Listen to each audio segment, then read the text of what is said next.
আসসালামু আলাইকুম ও রহমাতুল্লাহি ওয়া বারাকাতুহু। সকলকেই সালাম এবং আমন্ত্রণ করছি ইউটিউবে। আপনারা সকলেই এই ভিডিওটা দেখবেন এবং যারা দেখছেন তাদেরকে আমার আন্তরিক ভালোবাসা এবং সালাম রইল। আপনারা জানেন যে বর্তমানে ইসলাম ধর্মকে নিয়ে বিভিন্নভাবে আলোচনা সমালোচনা হচ্ছে। গোটা পৃথিবীব্যাপী আলোড়ন সৃষ্টি হয়েছে। ইসলাম ধর্মের প্রতি একটা অভক্তি, ইসলাম ধর্মের প্রতি একটা বিদ্বেষ সৃষ্টি হয়েছে। তো এইগুলো হচ্ছে যে কিছু মানুষ যারা ইসলামকে ব্যবসায় পরিণত করেছে, ইসলামের দ্বারা ব্যবসা করে খাচ্ছে, ইসলামকে একটা অর্থ উপার্জনের একটা রাস্তা হিসেবে বেছে নিয়েছে, তারাই এই সবগুলো করছে ইসলামের বদনাম করার জন্য। আদৌ কিন্তু ইসলামে এইভাবে মানুষকে হত্যা করার কথা কিন্তু বলা হয়নি। ধর্ম হচ্ছে যে ইসলাম ধর্ম হচ্ছে জোর করে কিছু নয় গো। ইসলাম ধর্ম জোরের ওপর কিছু নয় গো। যেটা স্বেচ্ছায় হবে, স্বেচ্ছায় বারণ করা হবে, তাকে বলা হবে বারংবার এটা করতে নেই, এটা করা খারাপ, বারংবার বলা হবে, ভদ্র নম্রভাবে বলা হবে, কোনো জবরদস্তিভাবে নয়, মেজাজ দিয়ে নয়, গালাগাল দিয়ে নয়, তাকে ভালোভাবে বলা হবে। সে যদি না শোনে তার বিচার একমাত্র আল্লাহ করবে। তাদের সঙ্গে আমরা সম্পর্ক রাখবো না, তাদের সঙ্গে আমরা যে ইসলামের অপবাদ দেবে, যে ইসলামকে ছোট করবে, তাদের সঙ্গে কোনো সম্পর্ক রাখবো না। তাদের সঙ্গে মেলামেশা, তাকে ঘৃণা ধিক্কার জানাবো। বারবার বলা সত্ত্বেও যদি সে ইসলামের নিন্দে করে বা ইসলামের অপপ্রচার করে, তাকে বারংবার বলা সত্ত্বেও, ভালোভাবে বলা সত্ত্বেও যদি সে না শোনে, তাদেরকে ধিক্কার জানাবো, তাদের সঙ্গে সম্পর্ক রাখবো না, তাকে অন্যভাবে তাদেরকে জব্দ করব। কিন্তু তাকে মেরে ফেলতে হবে, তাকে ফাঁসি দিতে হবে, তাকে পুড়িয়ে মারতে হবে। এই দীপু ঘোষের মতো, দীপু দাস, তো দীপু দাসকে মতো এইভাবে জঘন্যতম নৃশংস নির্যাতন করে যেভাবে হত্যা করেছে, এগুলো ইসলামের মধ্যেই পড়ে না। ইসলাম এগুলো কখনোই বলে না যে এইভাবে মারতে হবে। আল্লাহ বিচার করবে। আল্লাহ সর্বশক্তিমান, মানুষের কোনো ক্ষমতা নেই গো। তো সেই ক্ষমতা যদি কাজ করে আল্লাহর বিরুদ্ধে যাবে, তারা আল্লাহর বিরুদ্ধে যাবে এরকম কাজ করা মানে। তো এগুলো ইসলামের নামে চাপিয়ে দেওয়া হয় যে নবীর অপমান করেছে, কোরআনের অপমান করেছে, এইভাবে দোষ চাপিয়ে দেওয়া হয়। এখানে রাজনৈতিক ফায়দা চলছে। এখন ধর্মটা রাজনীতিতে চলে গেছে। প্রকৃত যারা এরকমভাবে মেরেছে তারা দেখা যাবে ইসলামে হয়তো শুক্রবার দিন নামাজ পড়ে, আর সেরকম দোয়া নামাজ কিছুই জানে না, কোরআন টোরান পড়তেই পারে না। সেই সব মানুষরা এসব করেছে।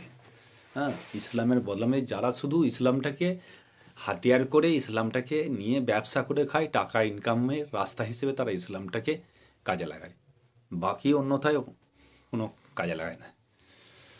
তাই এটা জঘন্যতম অপরাধ। যে ধর্মে মানুষকে হত্যা করতে বলে, মানুষকে হত্যা করতে শেখায়, সে ধর্মটা ধর্মই নয় গো। ইসলাম ধর্ম এরমভাবে হত্যা করার কথা বলেনি। এগুলো আর মোল্লারা বিভিন্নভাবে বানিয়ে এইভাবে তৈরি করে মানুষকে উত্তেজিত করার জন্য। সাধারণ মানুষরা উত্তেজিত করে তাদের ব্যবসার রাস্তাটা যাতে পরিষ্কার রাখতে পারে, সেই জন্যে একটা ক্ষমতা দেখানোর জন্য ইসলামের একটা ক্ষমতা দেখায় যে হ্যাঁ দেখো আমাদের প্রচুর ক্ষমতা, তাদের ব্যবসাটা টিকে থাকবে, ইনকামের রাস্তাটা বজায় থাকবে, সেই কারণে এসব করে। তো আপনারা এইগুলো বুঝে সুঝে চলবেন। ধর্ম কোনো জবরদস্তি নয়। যদি নবীর নামে, আল্লাহর নামে কিছু বলে থাকে, তাদেরকে ভালোভাবে সাবধান করতে হবে, তুমি পাপী হবে, তুমি এটা ঠিক করছো না, এগুলো এইসব বলে যদি লাস্ট পর্যন্ত না মানে তার সঙ্গে সম্পর্ক রাখা যাবে না, সেই মানুষকে সঙ্গে আমরা তাদের সঙ্গে সদ্ব্যবহার করব না, তাদের সঙ্গে চলবো না, তাদেরকে এড়িয়ে যাব। তো এই ধরনের করতে হবে, তারপরে আল্লাহ দেখবে, বিচার আল্লাহ করবে, তার শাস্তি যদি যোগ্য হয় আল্লাহই শাস্তি দেবেন।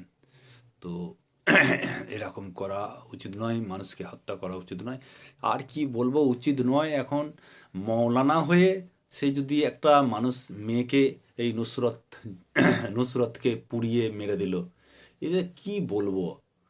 তো এই এই ধরনের জঘন্যতম কাজগুলো করছে মৌলানায়, তো তাদেরকে কিভাবে সাপোর্ট করছে, তাদেরকে একটু ও কোনো বদলাম বা কিছু দেওয়া হয় না।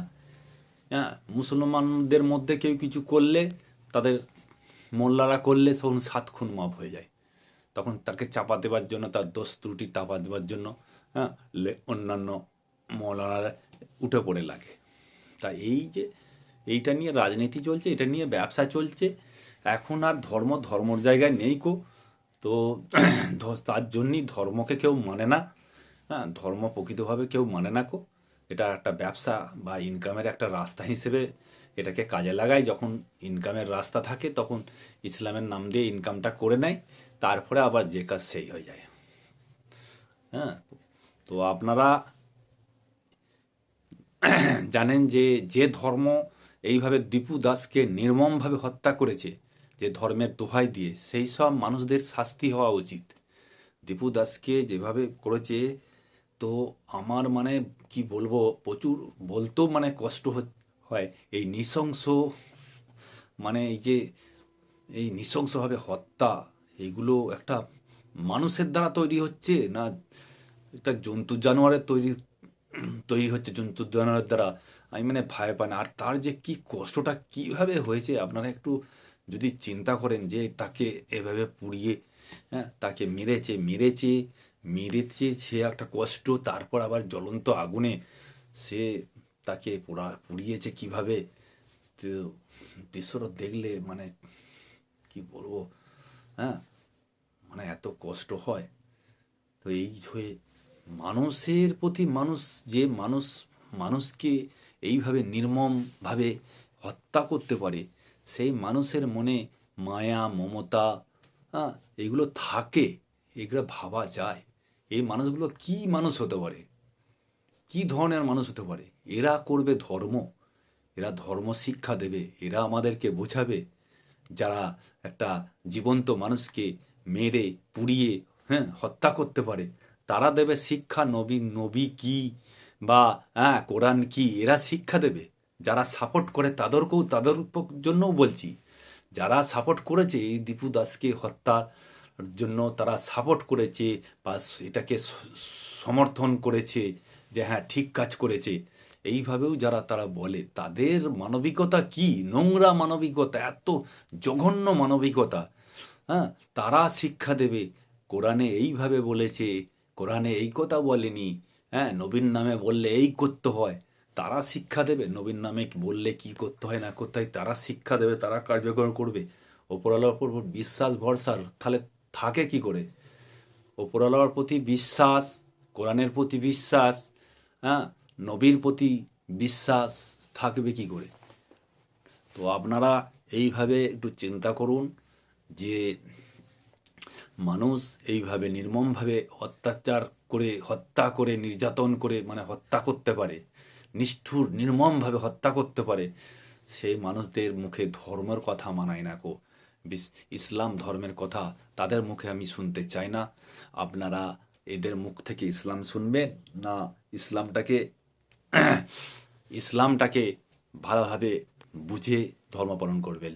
ইসলাম যেখানে হত্যা, যেখানে খুন, যেখানে ধর্ষণ, যেখানে খারাপি, যেখানে অত্যাচার করতে হয়, সেই ইসলাম আমরা মানি না, সেই ইসলাম আমরা পালন করব না। ইসলাম ধর্ম পালন করব শান্তির উপায়ে ইসলাম পালন করব। আর এটাই করা উচিত, যেখানেই ইসলাম থাকবে সেখানেই শান্তি বজায় থাকবে, এটাই আমরা বিশ্বাস করি। তো আপনারা সকলেই ভালো থাকবেন, দেখা হবে পরবর্তী ইউটিউব ভিডিওতে। ততক্ষণ পর্যন্ত আমি এখন বিদায় নিচ্ছি। খোদা হাফেজ।